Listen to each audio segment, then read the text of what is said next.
کراچی والے ایک مولانا صاحب نے اشرف علی تھانوی صاحب کے حوالے سے مرید کا کلمہ پڑھوانے والے واقعہ میں اشرف علی تھانوی صاحب کا رجوع بتایا اور آپ الزام لگایا کہ آپ نے سیاق و سباق سے ہٹ کر نیا واقعہ بنا کر پیش کیا ہے.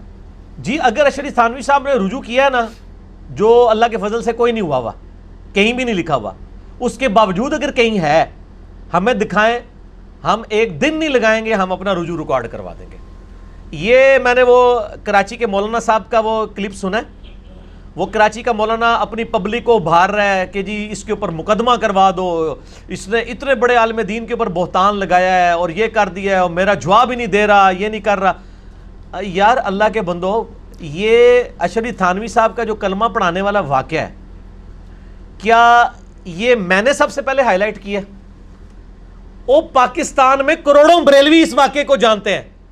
بریلویوں کا بچہ پیدا ہوتا ہے نا، تو جب وہ بولنا سیکھتا ہے نا تو اس کو یہ واقعہ سنا دیا جاتا ہے کہ الامداد رسالے میں انہوں نے اپنے نام کا کلمہ پڑھایا ہوا ہے. تو اب جب مسلمانوں کے گھر بچہ پیدا ہوتا ہے نا تو اس کو بتایا جاتا ہے کہ الامداد رسالے میں انہوں نے بھی کلمہ پڑھایا ہے اور بریلویوں کے بزرگوں نے بھی کلمہ پڑھایا ہوا ہے، وہ حش بہشت میں لکھا ہوا ہے. اب دونوں بتانے پڑتے ہیں، ورنہ وہ بچہ جب بڑا ہوگا، کالج میں جائے گا، انجینئر صاحب کی ویڈیوز دیکھے گا تو وہ آ کے اپنے ابا جی سے لڑے گا، ابا جی تسی تے ایک کلمہ دسیا سی دوسرا بھی ہے تے تسی دو ایک ہو جاؤ. آج کل دو سکھائے جاتے ہیں اور وہ مجھ سے مزاج سکھائیں گے دو، ورنہ وہ دیوبند تو سکھا ہی دیں گے نا. بریلوی یہ والا سکھائیں گے، دیوبندی وہ والا سکھائیں گے، اینڈ رزلٹ یہ ہے کہ دونوں ہی پبلک میں آ جائیں گے سوشل میڈیا کی برکت سے. تو یہ ان کو چاہیے پہلے اپنے بریلوی علماء کے اوپر مقدمات کریں اور بریلویوں کے کروڑوں عوام کے اوپر جنہوں نے چیز ہائی لائٹ کی ہے. ہم نے تو بہت بعد میں. آپ دیکھیں کہ آخری کوسچن یہ ہے، بس اسی پہ کنکلوڈ کرتے ہیں. احمد بریلوی صاحب نے کتاب لکھی حسام الحرمین 1905 میں، حرمین کی تلوار، جس میں 5 علماء دیوبند کو انہوں نے کفر کے فتوے لگائے اور اس میں یہاں تک لکھا کہ مرتد اور واجب القتل ہیں ان کا دفاع کرنے والے بھی، یعنی سارے دیوبندیوں کو انہوں نے بیچ میں رگڑ دیا. میں نے ایچ ڈی کیمرے، یار اس کو پکڑ لیں میرے بھائی، ایچ ڈی کیمرے کے اندر ویڈیو میں وہ دکھائی ہے حسام الحرمین کی عبارتیں. یوٹیوب پہ میرا کلپ ہے، بریلوی دیوبندی اہل حدیث جنگ. یہ کراچی کے مفتی صاحب بیٹھ کے کہہ رہے ہوتے ہیں نہیں ہمارے بزرگ تو سارے ایک دوسرے سے بڑی محبت کرتے تھے، بڑا پیار کرتے تھے. میں نے ان کے بزرگوں کی عبارتیں دکھائی ہیں کہ ایسا پیار کرتے تھے کہ اس طرح کا پیار شاید یہود و نصارہ بھی آپ کے ساتھ نہ کرتے ہوں. ایچ ڈی کیمرے میں آپ یہ کلپ دیکھیں، بریلوی دیوبندی اہل حدیث جنگ. اس کے مقابلے پر جب دیوبند علماء نے کتاب لکھی المحند علی المفند، اس کا نام کیا ہے؟ المحند ہند کی تلوار علی المفند، سٹھیائے ہوئے پاگل بابے کے اوپر. اور پاگل بابا کسے کہا؟ احمد بریلوی صاحب کو، جس کو وہ کراچی والا مولوی کہتا ہے امام احمد بریلوی.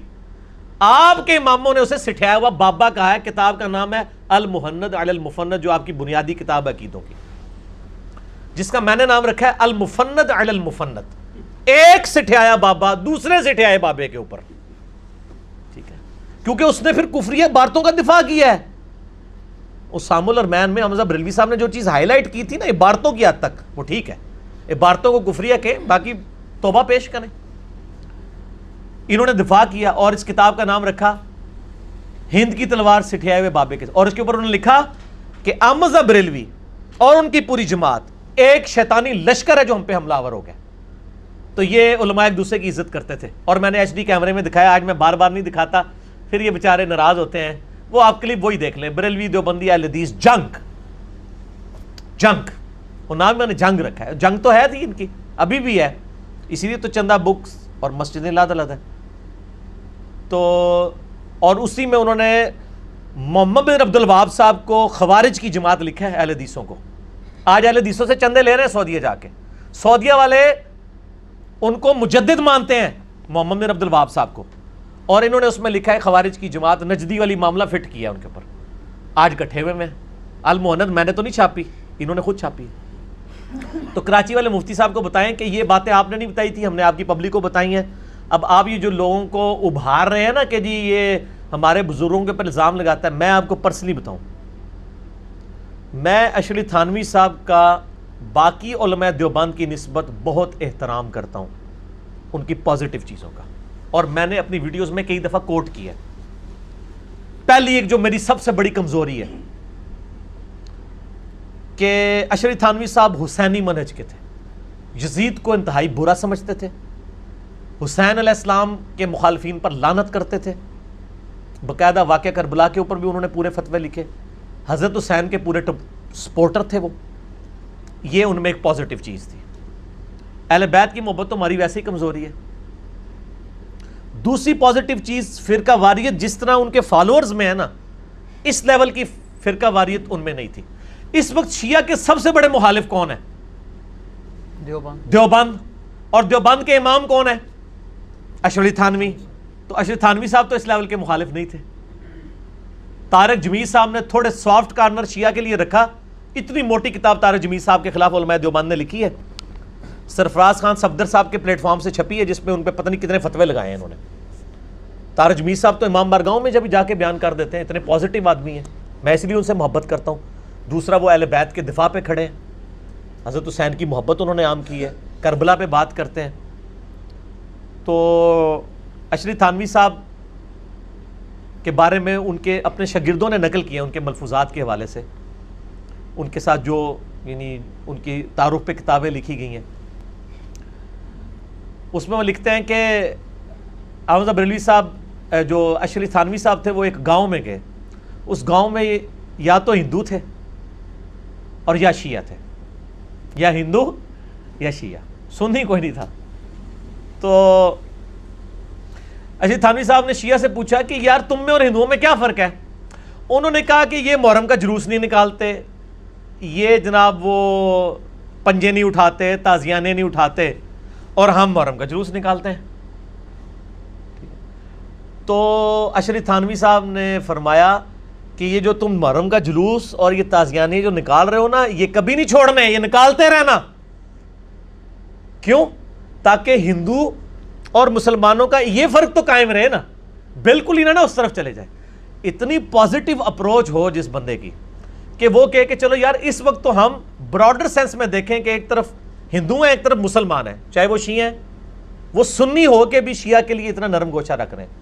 تو مجھے تو اشرف تھانوی صاحب کی جتنی پازیٹیو باتیں میں نے پہلے بھی بیان کی ہوئی ہیں، آج نہیں کی ہوئی ہے، کئی سالوں سے بیان کر رہا ہوں. اس کے باوجود جب نبی صلی اللہ علیہ وآلہ وسلم کی باری آئے گی تو قرآن میں واضح ہے لا ترفعوا اصواتکم فوق صوت النبی، نبی علیہ السلام کی آواز سے اپنی آواز کو بلند نہ کرنا ورنہ تمہارے اعمال اکارت کیے جائیں گے اور تمہیں خبر بھی نہیں ہوگی. اور بخاری میں موجود ہے یہ آیت حضرت ابو بکر و عمر کے بارے میں نازل ہوئی ہے رضی اللہ عنہما وعلیہم السلام، کہ وہ ایک مجلس میں آپس میں گفتگو کرتے ہوئے حضور سے آواز ان کی اونچی ہوگی، حضور سے نہیں گفتگو کر رہے تھے صلی اللہ علیہ وآلہ وسلم. تو نبی علیہ السلام کی سپورٹ میں اللہ نے آیت نازل کی کہ نبی کی موجودگی میں بھی آواز بلند کی، اعمال اکارت ہو جائیں گے. اس کے بعد بخاری کے الفاظ ہیں کہ حضرت عمر اتنا آہستہ بولتے تھے کہ نبی علیہ السلام کو آواز ہی نہیں آتی تھی. حضور کہتے تھے عمر تھوڑا اونچا بول. پھر قرآن میں ہے لا تقولوا راعنا وقولوا انظرنا، صحابہ کہتے تھے راعنا یا رسول اللہ، یا رسول اللہ صلی اللہ علیہ وآلہ وسلم ہماری رعایت فرمائیے، یعنی ہمیں بات سمجھ نہیں ہے اپنی بات کو ریپیٹ کریں. کافر اس کو بگاڑتے تھے، وہ کہتے تھے رائینا. دیکھو صحابہ اپنے نبی کو کہتے ہیں اے ہمارے چرواہے، نعوذ باللہ، رائینا. تو اللہ تعالیٰ نے، اللہ کو پتا تھا کہ صحابہ اس نیت سے نہیں کہہ رہے، لیکن اللہ نے کہا یہ لفظ ہی چھوڑ دو کیونکہ میرے نبی کی شان کا معاملہ ہے. کہا لا تقولوا راعنا وقولوا انظرنا، تم کہا کرو یا رسول اللہ صلی اللہ علیہ وسلم انظرنا، ہمارا انتظار فرمائیے، ہم پہ نظر کرم فرمائیے، دوبارہ اپنی بات کو ریپیٹ کیجئے. یہ نبی صلی اللہ علیہ وآلہ وسلم کی عصمت کا معاملہ ہے. یہ جو کچھ واقعہ ہے نا، یہ واقعہ جو کچھ الامداد رسالے میں لکھا ہے خواب کا اور اس کے بعد بیداری کا پھر اس کی تعبیر، اگر یہ سمجھتے ہیں کہ حضرت عمر فاروق رضی اللہ تعالیٰ عنہ کے سامنے یہ رسالہ یہ کراچی کا مفتی بیٹھ کے پڑھ سکتا ہے اور وہ پھر سلامت رہ سکتا ہے تو ٹھیک ہے، اور اگر وہ یہ سمجھتا ہے کہ حضرت عمر کے سامنے نہیں پڑھ سکتا تو پھر خود ہی یہ اپنا محاسبہ خود کریں. ہم تو اس پہ بھی توبہ پیش کریں گے، پرانے بزرگوں پہ بھی، نیوں پہ بھی، چھاپنے والوں پہ بھی. ہمیں کسی کے ساتھ کوئی لینا دینا نہیں. ہم کہتے ہیں اگر آپ کے بزرگوں سے غلطی ہوئی، ان کا چہرہ سرخ ہو گیا تو آپ تھپڑ مار مار کے اپنا چہرہ کیوں سرخ کرتے ہیں؟ پھر میرے خلاف کلپ چڑھاتے ہیں جی وہ انجینئر جواب پی گیا، جواب نہیں دے رہا، اس کے اوپر مقدمہ کرو. یار میں جواب اس لیے نہیں دیتا کہ میں یہ توقع نہیں کر رہا تھا کہ آپ اس لیول پہ گر جائیں گے، آپ کلمے کے اوپر کمپرومائز کریں گے. میرا ایک مقصد اچیو ہو گیا کہ میں نے آپ کی پبلک کو بتانا تھا کہ یہ چیز آپ کی کتابوں میں لکھی ہوئی ہے، وہ آپ نے خود وہ کلپ ریکارڈ کروا کے مان لیا کہ لکھا ہوا ہے. ورنہ تو وہ یہ کہتے ہیں خود ہی چھاپتا رہتا ہے، خود ہی کرتا رہتا ہے, یہ تو ہے ہی نہیں ہے. تو میں نے اپنا وہ مقصد اچیو کر لیا. اور نیچے آپ کمنٹس دیکھ لیں لوگوں نے کمنٹس کیے ہوئے ہیں کہ جی وہ علی تو صحیح پٹتا سی کہ واقعی لکھے, ہم تو سمجھتے تھے علی ویسے ہی لگا رہتا ہے. تو میرا مقصد اچیو ہو گیا, جو جتنے جوابات دے رہے ہیں نا مجھے مقصد اچیو ہو گیا الحمدللہ. اچھا ایک چیز اور اس میں آپ سے کلیئر کر دوں, ایک بات آپ اور واضح کر دینا کہ یہ جو بریلوی علماء ہیں نا وہ ایک دعویٰ کرتے ہیں کہ جی یہ مناظرہ جب بھی ہوتا ہے نا گستاخ رسول والا, آپ تو کہتے ہیں نا دونوں ہی برابر ہیں, ایک ہی لاٹھی. نہیں میں نہیں کہتا ہوں برابر. نہیں آپ کہتے ہیں نا کہ مطلب ہے میں نے دونوں کو ایک لاسے دونوں کی پیش کر دی. ہاں بارتیں پیش. جب مناظرہ ہوا ہے دیوبندیوں کے ساتھ اس میں بقول ان کے بریلوی جیتے ہیں, مناظرہ جنگ ہوا ہے. اور یہ جو مفتی حنیف قریشی صاحب کا تو مشہور زمانہ ہمارے دور کی بات ہے, اس میں بھی ان کا دعویٰ ہے کہ وہ جیتے ہیں. اگرچہ اہل حدیث کہتے ہیں کہ یار اس میں یہ تھا وہ تھا, لیکن یہ اس میں آپ کیا سمجھتے ہیں کہ مطلب میں یہ سمجھتا ہوں کہ بریلویوں کی عوام کہتی ہے کہ مناظرہ صرف انجینئر محمد علی مرزا جیتا ہے, کیونکہ ان مناظروں کے اندر تو ان عبارتوں پہ بات ہی نہیں نہ ہوتی. نہیں باتیں تو پیش ہوئی ہیں سر, نہیں نا, بریلویوں کے سامنے جو عبارتیں جو ہم نے ہائی لائٹ کی ہیں وہ پیش کی ہیں انہوں نے تو بہت ہی پیش کی ہیں سر, جو ہم نے ہائی لائٹ کی ہیں. اور جس کو جس پیرائے میں ہائی لائٹ کرنا ہے اس پیرائے میں آپ ہائی لائٹ نہیں کریں گے تو وہ نہیں فکس بیٹھے گی نا. جب تک آپ کمپیریزن کر کے ان کے اصول و مبادی پہ بات نہیں کریں گے وہ نہیں ہوگی. لہٰذا یہ آپ اس ٹاپک کو ڈیویٹ نہ کریں. اینڈ رزلٹ یہی ہے, آپ کی بات صحیح ہے کہ بریلوی ہمیشہ ان چیزوں میں جیتتے ہیں. وہ اس لیے کہ دوسرے لوگ اپنے بزرگ سے دستبردار ہونے کی جرت نہیں کرتے ہیں, تو ظاہر بریلویوں نے جیت جانا ہے. بریلویوں سے جیتنا ہے تو بریلویوں کی عوام جیتے گی, اور وہ عوام جو انجینئر محمد علی مرزا صاحب کو سنتی ہے اور وہ نعرہ لگاتی ہے نہ میں وہابی نہ میں بابی, میں ہوں مسلم علمی کتابی. نہ ہم وابی سو کارڈ جو آپ ہر بندے کو کہہ دیتے ہیں جو علمی بات کرے, ہم نہیں وابی بھائی, ہم بابی بھی نہیں, بابوں کے ماننے والے, بابوں کا دفاع کرنے والے بھی نہیں, ہم علمی کتابیں. ٹھیک ہو جی, تو علمی کتابی میں بات کر رہا ہوں. باقی یہ ادھار تھا, بڑے لوگوں نے مجھے ای میلز کی مفتی صاحب کا جواب دیں, مفتی صاحب کا جواب دیں. اور مفتی صاحب کے جب ہم جواب دیتے ہیں نا, اور صرف بدعقیدگیوں پہ, ورنہ یقین کریں میں ان کے مفتیوں کے اگر ساروں کے پوسٹ مارٹم کروں میں ہزاروں کلپس بنا سکتا ہوں. ہمارا مقصد نہیں, ہم صرف اختلافی جو عقیدے کے اوپر بات کرتے ہیں. یہ اسی مفتی صاحب کا آیا نا کہ وہ نبی علیہ السلام کی قبر مبارک اللہ کے عرش سے افضل ہے. میرا کلپ ریکارڈ ہوا, اس کے بعد اس نے اپنے موقف ہی بدل لیا. پہلے والے کلپ میں اس نے کہا ہوا تھا کہ میرا یہ عقیدہ آپ نہ رکھے تو خیر ہے, میں تو نبی علیہ السلام کی قبر مبارک کو اللہ کے عرش سے افضل مانتا ہوں. بعد میں کہتا ہے نہیں, میرا بھی عقیدہ یہی ہے کہ اللہ کا عرش جو ہے نبی علیہ السلام کی قبر مبارک سے افضل ہے. اور اتنی بھی حیا نہیں آئی کہ میں یہ بات کرتے ہوئے یہ کہہ دوں کہ میں نے انجینئر کا کلپ سن کے توبہ کی ہے, کیونکہ پچھلے کلپ میں تو تم نے نہیں مانا ہوا تھا. اور وہ ڈال رہا ہے ابن تیمیہ کے کھاتے میں تاکہ اہل حدیثوں کو اپنے ساتھ ملا لے کہ جی ابن تیمیہ نے بحث کی ہے تو مجھے ابن تیمیہ کا موقف نہیں. ابن تیمیہ تو پہلے بھی بحث کی ہوئی تھی, انجینئر صاحب کے کلپ کی وجہ سے آپ کو توبہ کرنی پڑی, کیونکہ وہ اس میں خود ہی کہہ رہا ہے کہ میری وہاں مجھے کلپ بھیج رہی ہے, مجھے نہ اس کے کلپ بھیجا کرو کہ میں بھی نہ گمراہ ہو جاؤں. وقال الذين كفروا لا تسمعوا لهذا القرآن والغوا فيه لعلكم تغلبون. یہ کافروں کی روش ہے. میں یہ نہیں کہہ رہا یہ کافر, میں کہہ رہا ہوں مسلمان ہو کے کافروں کی روش نہ اڈاپٹ کریں. کافر کہتے ہیں جب قرآن پڑھا جائے تو مت سنا کرو, شور مچا دیا کرو, اسی طریقے سے تم غالب آ سکتے ہو. ان کے بھی غالب آنے کا طریقہ ہے علی کو مت سنو, ان کے تو کلپ چڑھے ہوئے ہیں, میرا کبھی کلپ چڑھا ہے کہ فلاں کو مت سنو. میں کہتا ہوں سب کو سنو تاکہ آپ کو پتا چلے کہ 24 کیرٹ سونا کیا ہوتا ہے اور یہ ملاوٹ والی چیزیں جو بیچ رہے ہیں یہ کتنا فرق ہے. ہم کہتے ہیں انہیں مفتیوں کو سنیں, پھر ان سے پوچھیں کہ علی نے یہ دلیل دی, آپ نے یہ دی, آپ کی تو دلیل کمزور ہے. اب میں اسی حوالے سے کنکلوڈ کرتا ہوں, پھر انشاءاللہ اگلی بار کریں گے. یہ لیپ ٹاپ میرے پاس بائی چانس کھلا ہوا ہے, اس کو آپ نے فرحان بھائی اس کو جے پی جی بھی نا اس میں ایڈ کر دینی ہے. اب میں اس کو ورڈ بائی ورڈ پڑھ کے سناتا ہوں, میں کامنٹس نہیں کروں گا, میں مفتی اور ان کے مقلدین سے کہوں گا کہ اس میں کہاں رجوع ثابت ہوا ہے ان کا. اور اس مفتی صاحب نے اس کلپ میں جھوٹ بھی بولے ہیں. وہ عبارت خود پڑھ رہے تھے, اور یار پہلے آپ کسی سے تیاری تو کر لیتے. میں مشورہ دیتا ہوں آندہ آپ نے تیاری کرنی ہے تو الیاس گھمن صاحب کی شاگردی اختیار کریں. میں گزارش کرتا ہوں الیاس گھمن صاحب ان سب سے لائق آدمی ہیں. ہاں الیاس گھمن صاحب لائق آدمی نہیں کہ ان میں جو ہے نا ان میں سے وہ بہتر ہے. آپ کی طرف پھکیاں دیتے ہیں. ہاں جی, ہاں جی, میری طرف پھکیاں دیتے ہیں. اچھا, اور ذہین ٹھیک ہو گئے, ذہین آدمی, تو ان سے آپ تیاری کریں. شاہ جی کا بھی آپ کو مشورہ ہے. تو الیاس گھمن صاحب سے تیاری کر لیتے تو یقیناً, اور یہ پڑھ لیتے اس کو پہلے, اس میں انہوں نے جو پڑھا نا اس عبارت میں ہی غلط پڑھ دیا. اس رسالے میں وہ حضور جو ہے نا وہ اپنے پیر صاحب اشری تھانوی صاحب کو کہتا ہے مرید, اور یہ حضور صلی اللہ علیہ وسلم پڑھ رہا ہے, حضور صلی اللہ علیہ وسلم کو دیکھا تاکہ وہاں پہ روپ پڑ جائے. بھی حضور صلی اللہ علیہ وسلم کو جب دیکھ لیا اس بندے نے پھر تو مطلب خواب سچا ہو گیا, حالانکہ وہ حضور اس کو کہہ رہا ہے. اس بیچارے نے اتنی بھی تیاری نہیں کی ہوئی ہے, اور پھر یہ مفتی کی ڈگری لے کے بیٹھے ہوئے ہیں. میں کہتا ہوں پہلے انجینئرنگ کی ڈگری لیں, جب اگر آپ نے کوئی کام کرنا ہے، یہ کام انجینئرز کا ہے. ایسا عالم دین جو انجینئر بھی ہو، اور وہ بھی مکینیکل انجینئر میرے نال دا، ٹھیک ہے نا جی. کوئی اور انجینئر نہیں ہونا چاہیے، پیٹرولیم انجینئر نہیں یہ کام کر سکے گا، یہ مکینیکل کرے گا. اور مجھے وہ کہتے ہیں نا، ایک بندے نے وہ میرے خلاف کلپ چڑھایا مرزا پلمبر، تو مجھے ایک بھائی نے نا ای میل کی، وہ کہتا ہے یہ بالکل ٹھیک کہتے ہیں، ان کی جتنی ٹوٹیاں لیک تھی نا تو آڈے ہاتھ سے ایسا رہ جائے ساری انہیں لیک بند کر دیتی ہے. ٹھیک ہے جی. تو کہتا ہے آپ فخریہ کہا کریں. میں نے کہا یار ہمیں تو کوئی اس سے فرق نہیں پڑتا، میری کوئی ڈگری ختم نہیں ہو جانی، میں نے جو آنر سے کیا، میں نے جو پوزیشن لی میکینیکل انجینئرنگ میں، وہ ختم نہیں ہو جانی ان کے کہنے سے. تو پلمبر بھی اگر کہنا چاہتے ہیں تو ٹھیک ہے، وہ پلمبر ٹوٹیاں تو تھوڑی ہی کسیاں نے پلمبر نے. اچھا جی، یہ میں آپ کو وہ رسالہ بتا دیتا ہوں. شاہ جی بس اب مجھے مکمل کرنا تھا. ٹھیک، ہاں جی پلیز. الامداد رسالہ جی، صفر المظفر 1336 ہجری، آج چل رہا ہے 1439 ہجری. ٹھیک ہو گیا جی؟ 103 سال جی، 103 سال پہلے. اور یہ تھانہ بھون سے شائع ہوا ہے. یہ تھانہ بھون اس قصبے کا نام تھا، اسی وجہ سے تھانوی کہلاتے تھے. الامداد رسالہ، ٹھیک ہے جی. اور اس کا ہے پیج نمبر، عدد لکھا ہے 8، یعنی 8 نمبر رسالہ ہے. پیج نمبر 34 اور 35 ہے. 34 کے اوپر سوال ہوا ہے. ٹھیک ہو گیا جی. سوال، ایک بندہ جو ہے انہوں نے سوال کرتا ہے کہ اپنی محبت کا اظہار کرنے کے بعد وہ سوال لکھتا ہے اشرف علی تھانوی صاحب کو. وہ کہتا ہے اب وجہ اس کی عرض کرتا ہوں کہ بیعت ہونے کا خیال مجھ کو کیوں ہوا اور حضور کی طرف کیوں رجوع کیا. یہ حضور لفظ اس میں ہم نے ہر جگہ انڈر لائن کیا تاکہ آپ کو پتہ چلے حضور وہ کہتا کسے ہے. نبی علیہ السلام کو نہیں کہہ رہا، ورنہ تو صلی اللہ علیہ وسلم ہوتا نا. وہ کہتا ہے میں آپ کی طرف کیوں متوجہ ہوا، رجوع کیا. بیعت کا شوق اور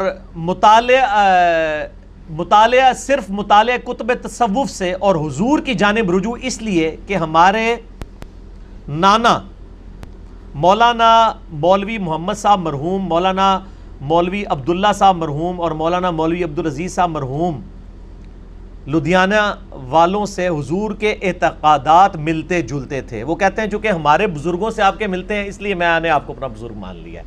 قرآن حدیث کی اس نے دلیل نہیں دی ہے. وہ مفتی بڑا بڑا کہتا ہے وہ تو دیکھو اتنا پریشان ہو رہا ہے. وہ پریشان ہو رہا ہے کہ بھی میرے جڑے بزرگ سن انہوں نے تواڈے ملدے نے تاں میں تواڈا مرید ہویا. اس سے یہ غرض تھی کہ ہمارے نانا یا کوئی اور اپنے دادا وغیرہ علماء کے اعتقادات گو خراب ہی ہوں ان کو بلا وجہ ترجیح دی جاوے. اصل غرض یہ ہے کہ حضور کے اور بندہ کے اعتقادات بالکل ایک ہیں، اور اگر مولوی صاحبان لدھیانوی اور حضور کے درمیان کسی فروعات میں اختلاف بھی ہو تو اس میں بھی جناب کی طرف رجوع کرتا ہوں. وہ کہتا ہے اگر میرے بزرگوں میں اور آپ میں کوئی اختلاف آ جائے نا تو میں آپ کی طرف متوجہ ہوتا ہوں، آپ بھی میری طرف متوجہ ہوں. ٹھیک ہوگا جی. اور حضور کی تصنیف چند کتابیں زیر مطالعہ رہی ہیں جن میں سے بہشتی زیور تو حرز جان ہے. میں بہشتی زیور تو پوسٹ مارٹم نیچے کرنا ہے، حرز جان. اور شرح مثنوی مولانا رومی کے علاوہ اور بھی چند تصانیف نظر سے گزری ہیں. یہ شریف تھانوی صاحب کہہ رہے ہیں میں نے آپ کی یہ کتابیں پڑھی ہیں تو میں تو بڑا مطلب آپ کا معتقد ہوں. بہشتی زیور میں بریانی بنانے کا طریقہ بھی لکھا ہوا ہے. ایک دفعہ رامپور ریاست میں جانے کا اتفاق ہوا تو وہاں ایک مسجد میں ایک مولوی صاحب جو طالب علم تھے ان کے پاس ٹھہرنے کا اتفاق ہو گیا اور یہ بھی معلوم ہوا کہ وہ مولوی صاحب بھی حضور سے بیعت ہیں. یہ حضور کا لفظ کوئی 8ویں دفعہ آنے لگا ہے تاکہ آپ کو پتہ چلے یہ حضور کسے کہتے ہیں. اس لیے ان سے اور بھی محبت ہو گئی. تو اسنا گفتگو میں معلوم ہوا کہ ان کے پاس تھانہ بھون سے 2 رسالے الامداد اور حسن العزیز بھی ماہواری آتے ہیں. یہ الامداد رسالہ شریف تھانوی صاحب جو ماہنامہ نکالتے تھے، جس طرح بھی اہل حدیثوں کا الحدیث نکلتا ہے، سنہ نکلتا ہے، دیوبند کا بھی وہ نکلتا ہے، وہ ضرب قافلہ حق کے نام سے لیاس گمن صاحب کا، اس طرح وہ رسالے وہ بھی نکالتے تھے. بندہ نے ان کے دیکھنے کے واسطے درخواست کی تو ان مولوی صاحب طالب علم نے چند رسالے مجھ کو دیکھنے کے واسطے دیے.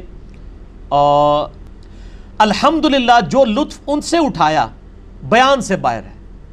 ایک روز کا ذکر ہے. اب وہ واقعہ آ رہا ہے جی جس کے اوپر ہے. اب آپ وہ واقعہ بھی سنیں اور اسی کلپ میں وہ کہتا نہیں یہ تو خواب میں ہے، پھر بعد میں اس نے پڑھ لیا بیداری، کہتا بیداری میں بھی ہے۔ ایک روز کا ذکر ہے، حسن عزیز دیکھ رہا تھا، یعنی وہ رسالہ، اور دوپہر کا وقت تھا کہ نیند نے غلبہ کیا اور سو جانے کا ارادہ کیا۔ رسالہ حسن عزیز کو ایک طرف رکھ دیا، لیکن جب بندہ نے دوسری طرف کروٹ بدلی تو دل میں خیال آیا کہ کتاب کو پشت ہو گئی ہے۔ اللہ اکبر، یہ ہوتا ہے بزرگوں کا احترام۔ اس لیے رسالہ حسن عزیز کو اٹھا کر اپنے سر کی جانب رکھ لیا۔ وہ کہتے ہیں وہ رسالے کو پیٹ ہو رہی تھی، ٹھیک ہو۔ اور قرآن کیا کہتا ہے؟ وقال الرسول یا رب ان قوم اتخذوا هذا القرآن مہجورا۔ قیامت والے دن نبی علیہ السلام شکایت کریں گے کہ اے اللہ میری امت نے قرآن کو پیٹ کے پیچھے ڈال دیا تھا، یعنی تعلیمات چھوڑ دی۔ اور وہ کہتے ہیں میں نے رسالہ سر کی جانب رکھا اور سو گیا۔ کچھ عرصہ کے بعد خواب دیکھتا ہوں کہ کلمہ شریف لا الہ الا اللہ محمد رسول اللہ صلی اللہ علیہ وآلہ وسلم پڑھتا ہوں، لیکن محمد رسول اللہ کی جگہ حضور کا نام لیتا ہوں۔ محمد رسول اللہ کی جگہ حضور، اگر یہ حضور صلی اللہ علیہ وسلم ہو تو وہ تو انہی کا نام لے رہا ہوں نا۔ یہ حضور کس کو کہہ رہا ہے؟ اشرف تھانوی۔ یہ اس مفتی صاحب کو نہیں پتا چلا، اس نے کسی نے پڑھایا بھی نہیں ہے، وہ حضور صلی اللہ علیہ وسلم بھی پڑھتا گیا نال نال۔ اتنے میں دل کے اندر خیال پیدا ہوا کہ تجھے غلطی ہوئی کلمہ شریف کے پڑھنے میں، اس کو صحیح پڑھنا چاہیے۔ یہ خواب میں وہ کہہ رہا ہے مجھے ہوئی، اس خیال سے دوبارہ کلمہ شریف پڑھتا ہوں۔ دل پر تو یہ ہے کہ صحیح پڑھا جاوے، لیکن زبان سے بے ساختہ بجائے رسول اللہ صلی اللہ علیہ وآلہ وسلم کے نام کے اشرف علی نکل جاتا ہے۔ حالانکہ مجھ کو اس بات کا علم ہے کہ اس طرح درست نہیں، لیکن بے اختیار زبان سے یہی کلمہ نکلتا ہے۔ 2-3 بار جب یہی صورت ہوئی تو حضور کو اپنے سامنے دیکھتا ہوں۔ اب یہ کون سا حضور ہے جس کو وہ دیکھ رہا ہے؟ اشرف تھانوی۔ اس کو اس مفتی صاحب نے پڑھ دیا، حضور صلی اللہ علیہ وسلم کو سامنے دیکھتا ہوں، سامنے سارے کہتے ہیں اچھا وہ تو حضور کو خواب میں دیکھ لیا تو سچا خواب ہے۔ دیکھا آپ نے کیسی چلاکی کرتے ہیں؟ یا چلاکی نہیں ہوگی، اس کی کمزوری ہوگی، دونوں میں سے ایک بات مانے، یا یہ مانے میں چلاک ہوں، یا یہ کہ میں ان پڑھ ہوں، یا پھر میری طرح کہہ دے نہ میں وابی نہ میں بابی، میں ہوں مسلم علمی کتابی۔ حضور کو اپنے سامنے دیکھتا ہوں، اور یہی چند شخص حضور کے پاس تھے۔ کون سے چند شخص؟ وہی سارے علماء جن کے پاس وہ بیٹھتا تھا نا، تو وہ حضور صلی اللہ علیہ وسلم کی صحبت کے لوگ تو نہیں تھے، ان کے صحبت کے لوگ تھے۔ کہتا ہے میں نے اپنے سارے مولویوں کو اور حضور یعنی آپ کو بھی دیکھا، لیکن اتنے میں میری یہ حالت ہوگی کہ میں کھڑا کھڑا باوجہ اس کے کہ رکت طاری ہو گئی زمین پر گر گیا، اور نہایت زور کے ساتھ ایک چیخ ماری، اور مجھ کو یہ معلوم تھا کہ میرے اندر کوئی طاقت باقی نہیں رہی۔ اتنے میں بندہ خواب سے بیدار ہوا۔ لو جی، ان خواب سے بیدار ہو گیا، تسی بھی بیدار ہو جاؤ۔ تسی کہتے ہو خواب ہے خواب ہے، اپنی پبلک، میں وہ کسی دیوبندیوں کی مسجد میں چلا جاؤں، مجھے تو سارے جانتے ہیں نا، وہ علی بھائی دیکھے نا وہ تو خواب تھا۔ میں کہ یار پڑھو تسی، نہیں ہمارے مفتی صاحب نے فرما دیا خواب، میں کہ خود پڑھو۔ اے بیدار ہو گیا جی مفتی صاحب؟ کہتے ہیں بیدار ہو گیا، لیکن بدن میں بدستور بے حسی تھی، اور وہ اثر ناطاقتی بدستور تھا، لیکن حالت خواب اور بیداری میں حضور کا ہی خیال تھا۔ کس حضور کا؟ اس کو مفتی نے پھر پڑھا کہ حضور صلی اللہ علیہ وسلم کا خیال تھا۔ اور مفتی صاحب نہ میں وابی نہ میں بابی، میں ہوں مسلم علمی کتابی۔ مفتی صاحب بڑی، چلیں اب پبلک خود فیصلہ کرے گی۔ میں پبلک سے ریکویسٹ کروں گا مفتی صاحب کا چندہ بند نہیں کرنا، مفتی صاحب سے بدتمیزی نہیں کرنی، صرف علمی اختلاف کرنا ہے، ٹھیک ہے؟ ہاں بالکل، میں اس چیز کی نہیں کہوں گا۔ ہم کیوں کسی کی روٹی روزی کے پیچھے پڑیں جی؟ پہلی اتنی بے روزگاری ہے۔ اچھا، لیکن حالت بیداری میں کلمہ شریف کی غلطی پر جب خیال آیا، حالت بیداری میں، تو اس بات کا آمادہ ہوا کہ میں خیال کو دل سے دور اس خیال کو دل سے دور کیا جاوے، اس واسطے کہ پھر کوئی ایسی غلطی نہ ہو جاوے۔ بائیں خیال بندہ بیٹھ گیا، اور پھر دوسری کروٹ لیٹ کر، سویا نہیں ہے، لیٹ کر کلمہ شریف کی غلطی کے تدارک میں رسول اللہ صلی اللہ علیہ وآلہ وسلم پر درود شریف پڑھنا شروع کر دیا۔ پڑھتا ہوں، لیکن پھر بھی میں یہ کہتا ہوں اللہم صلی علی سیدنا و نبینا و مولانا اشرف علی۔ اگر یہ صرف اتنا بھی پڑھ دینا اللہم صلی علی سیدنا اشرف علی، تو ہمیں کوئی اعتراض نہیں ہے، درود تو آپ پڑھ سکتے ہیں، اس میں الفاظ ہے نبینا۔ یہ بیداری میں پڑھ رہے ہیں؟ جی بیداری میں پڑھ رہا ہے، سر یہ ایچ ڈی جب آئے گی نا جے پی جی اس کے اندر تو پبلک کو پتا چل جائے گا. اچھا یہ تو پہلے آپ نے پبلک کو پتا چلے گا کہ مقدمہ کس کے اوپر ہونا چاہیے. ٹھیک ہے نا جی. ہم نہیں کہتے مفتی صاحب پہ مقدمہ کروائیں نہ ان کے بزرگوں کے اوپر, صرف علمی رد کریں. کیوں کیوں کیوں کیونکہ نہ میں وہابی نہ میں بابی, میں ہوں مسلم علمی کتابی, میری مجبوری ہے. نہ میں تکفیری ہوں نہ میں وہ فتوے لگانے والا ہوں, میں تو علمی کتابی باتیں کروں گا. وہ کہتے ہیں میں نے پھر تدارک کیا کہ چلو نبی علیہ السلام کو خوش کروں کہ میرے سے یہ نکلا ہے, تو میں بیداری میں بھی کلمہ غلط پڑھا, پھر بیداری میں درود بھی غلط پڑھا. حالانکہ اب الفاظ دیکھیں, وہ کہتا ہے میں نبینا و مولانا اشرف علی پڑھ رہا تھا, حالانکہ اب میں بیدار ہوں, خواب بھی نہیں ہے لیکن بے اختیار ہوں, مجبور ہوں, زبان اپنے قابو میں نہیں. یہ کہتے ہیں بزرگوں کی نسبت اختیار کریں آپ اللہ تک پہنچیں گے. جو بزرگوں کی نسبت اختیار کر کے بزرگوں کے ناموں کے کلمے اور درود پڑھنے شروع کر دیں تو ہم تو پہلے بزرگ. اچھا وہ مفتی صاحب پوری اس ویڈیو میں نا اس بندے کا دفاع کرتے رہے, وہ بندے سے چھڑ دو, اسی کہہ رہے ہیں بندہ جسے لڑ لگے وہ گل کرو, اور پھر آپ تو کہتے ہیں بزرگوں کے ساتھ اٹیچ ہو, بزرگوں کے ساتھ اٹیچ ہو کے یہ رزلٹ نکل رہا ہے. اس نے تو جو بندہ نہ, وہ پیر نصیر الدین نصیر صاحب کہتے تھے آج کے دور میں تو مرید ہونے کا مطلب ہے اپنا ایمان ہی برباد کر لو. ان کی کتاب بھی ہے پیری مریدی کی شرعی حیثیت, ان کا یہ پیر کو چھوڑ رہا کیا مانوی تو گوا دیں گے. تو یہاں پہ وہ دیکھیں وہ کہہ رہے کہ میں مطلب بیدار بھی ہوں پھر بھی بے اختیار ہوں. یہ فیض پہنچ رہا ہے نا, اس لیے زبان اپنے قابو میں نہیں. اس روز ایسا ہی کچھ خیال رہا تو دوسرے روز بیداری میں رکت رہی, خوب رویا. اور بھی بہت سی وجوہات ہیں جو حضور کے ساتھ باعث محبت ہیں. کہاں تک عرض کروں. حضور کون؟ اشری تھانوی صاحب. اے حضور جڑا نا لفظ گاٹے فٹ ہو گیا. وہ کہتا ہے حضور میں اور کیا کچھ لکھوں آپ کو, کئی باتیں تھیں بس یہ میری. اے شاہ جی نقوی صاحب تانوں کوئی بندہ لکھے کہ میں تواڈے نام دا کلمہ پڑھیا ہے بیدار بھی ہو رہا ہاں, میں تواڈا بڑا متقی ہاں, تسی کہاں مروں پروان لگا یار میں بھی کتے دوزخی نہ تیری وجہ ٹر جاواں, یہی کہیں گے نا آپ, کوئی عام بندہ بھی. اسی لیے ہم کہتے ہیں کہ عام لوگ تو یہ جرت بھی نہیں کریں گے. یہ سوال اتنا لمبا 50 لائنوں کا جواب, ایک لائن کا جواب. اس واقعے میں تسلی تھی, اس خواب میں نہیں, واقعے میں. واقعہ مینز خواب پلس بیداری. اس واقعے میں تسلی تھی کہ جس کی طرف تم رجوع کرتے ہو, کس کی طرف رجوع کر رہے ہو؟ حضور کی طرف. حضور کون؟ اشری تھانوی. نبی علیہ السلام کی طرف سے رجوع کیا ہی نہیں اس نے, نہ ہوا ہے, کوشش بھی کی تھی تو نہیں ہویا, کیونکہ فیض حضور دا جو پہنچیا سی. حضور صلی اللہ علیہ وآلہ وسلم دا نہیں, خالی حضور دا, چھڑے حضور. ٹھیک ہو گیا جی. اس واقعے میں تسلی تھی کہ جس کی طرف تم رجوع کرتے ہو وہ بعون ہی تعالی, یعنی اللہ تعالیٰ کی مدد سے متبع سنت ہے. بس جواب ختم. ساتھ انہوں نے ڈیٹ ڈال دی ہے 24 شوال 1335 ہجری. ٹھیک ہے جی, 1335 ہے, یہ 36 ہے, 35 ہے, 36 کا رسالہ ہے. اور یہ خواب جو ہے وہ, اور یہ واقعہ جو پورا ہے بیداری والا, یہ میں خواب میں کیا دیکھتا ہوں کہ میں کلمہ پڑھتا ہوں لا الہ الا اللہ اشرف علی رسول اللہ والعیاذ باللہ. پھر میں بیدار ہو کر بھی بے اختیاری میں پڑھ رہا ہوں اللہم صلی علی سیدنا و نبینا و مولانا اشرف علی نبینا. استغفر اللہ.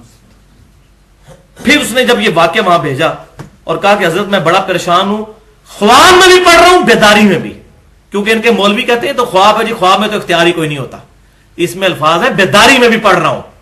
اچھا اب آپ کو کوئی بندہ یہ خط بھیجے کہ جی حضرت میں نے خواب میں دیکھا ہے کہ میں آپ کے نام کا کلمہ پڑھ رہا ہوں اور بیداری میں بھی میری زبان پہ یہی کلمہ جاری ہے, تو آپ کو کیا کہنا چاہیے کہ بھائی توبہ کر, تیرے اوپر اتنا بڑا شیطان کا حملہ ہو چکا ہے کہ تو اتنا شیطان کے ہتھے چڑھ گیا کہ تیرا اپنا اختیار ہی ختم ہو گیا اور تو یہ کام کر رہا ہے. یہی ہونا چاہیے نا. ایک موچی سے شرابی کبابی سے پوچھ لے وہ بھی یہی کہے گا, میرے جیسا گناہگار آدمی بھی یہی کہے گا. لیکن اشری تھانوی صاحب نے کیا جواب دیا؟ ان کا اس واقعے میں تسلی تھی کہ جس کی طرف تم رجوع کرتے ہو, یعنی تمہارا جو پیر, یعنی کہ میں خود, وہ اشری تھانوی صاحب ان کا مرید تھا نا, وہ بعون ہی تعالی متبع سنت ہے, یعنی تمہارا پیر اللہ کی مدد سے سنت کا عامل ہے. اس لیے تمہیں یہ خواب دکھائی گئی ہے کہ تم اپنے پیر کے نام کا کلمہ پڑھ رہے ہو اور اس کو نبی مانتے ہوئے اس پر درود پڑھ رہے ہو. پریشانی کی کوئی مسئلہ نہیں ہے, کہ اس میں تو تسلی میرے لیے ہو گئی ہے. اچھا اب مجھے بتائیے اس مرید کو تو چھوڑیں, یہ جو جواب دے رہا ہے بندہ, اس کے اوپر کیا فتویٰ لگے گا؟ چلو وہ تو ہوش میں نہیں تھا, یہ تو ہوش میں ہے نا, یہ تو خواب نہیں دیکھ رہا, تو یہ میں اس لیے بتا رہا ہوں کہ ہر طریقے سے بچانے کی کوشش کرتے ہیں، اور یہ نہ سمجھیے گا کہ وہ ان چیزوں کو مانتے نہیں، اس پہ مناظرے کرتے ہیں پورے. اللہ اکبر، استغفر. یہ جناب پورا جواب ہے. اب اس مفتی نے جب آگے پڑھا تو اس نے آگے سے خود سے بھی کوئی لگایا ہوا ہے کہ اگر یہ میں نے صحیح تعبیر کی ہوگی تو وہ ٹھیک ہو، مطلب وہ میں نے اگر یہ شیطان کی طرف سے ہوگا تو ٹھیک ہے، شیطان کی طرف سے ہوگا، اگر صحیح تعبیر کی ہوگی تو وہ اس کا ثواب ملے گا، اگر مجھ سے غلط ہو گئی ہے تو یہ وہ خود سے جملے بنا رہا ہے، حالانکہ اس میں کہیں نہیں لکھے ہوئے ہیں. یہ ہم ایچ ڈی چڑھائیں گے، پھر ہم ان کے پبلک سے کہیں گے. ہم آپ پہ دعوت توبہ اور اصلاح پیش کر رہے ہیں، ہم کوئی تکفیر نہیں کر رہے، علمی کتابی باتیں کر رہے ہیں. یہ اب لوگ چاہ رہے تھے تو میں نے اس کو ریکارڈنگ کر دیا، اور کوئی جواب نہیں لکھا. جو کچھ اس نے پڑھا وہ جھوٹ پڑھا، غلط پڑھا.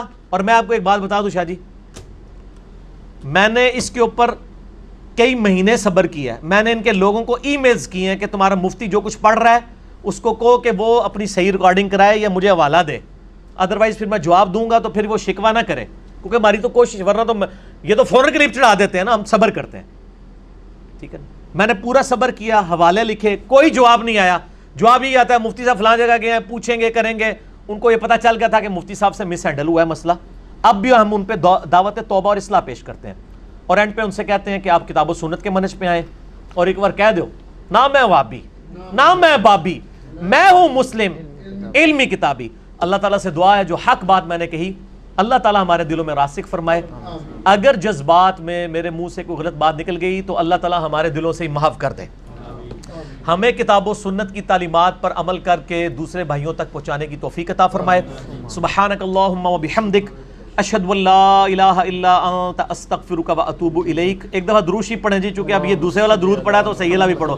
اللہم صلی علی محمد وعلی آل محمد کما صلیت علی ابراہیم وعلی آل ابراہیم انک حمید مجید. اللہم بارک علی محمد وعلی آل محمد کما بارکت علی ابراہیم وعلی آل ابراہیم انک حمید مجید. اصلی کلمہ اسلام بھی پڑھ دیں، لا الہ الا اللہ محمد الرسول اللہ وما علینا الا البلاغ المبین.